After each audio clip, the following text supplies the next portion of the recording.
xem nào.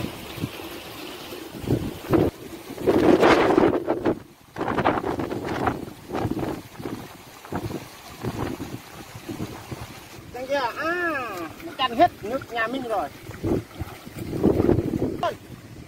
Chắc bể nước ăn ké luôn.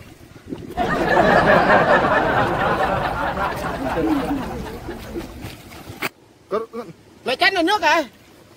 Rung tàu ghé con nước mày. Nói gì á? Đây này. Chăn hết nước nhà ruộng tôi rồi. Ruộng tôi mà, tôi ở trên mà tôi phải chăn chứ. Ông làm gì ông? Ông liên quan gì với ông ơi? Đây này. Ở đây đó.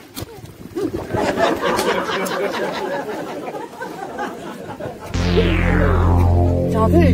Tung phá từ người ta.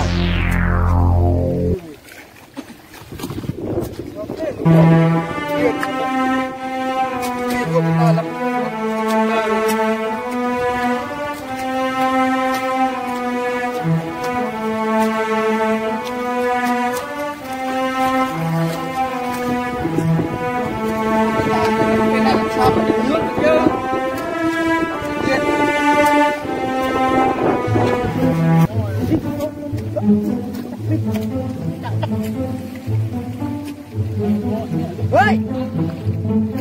Tầm mày đi được ơi! Ủa mà! Tao đi hết rồi. Mày đi được của tao đây!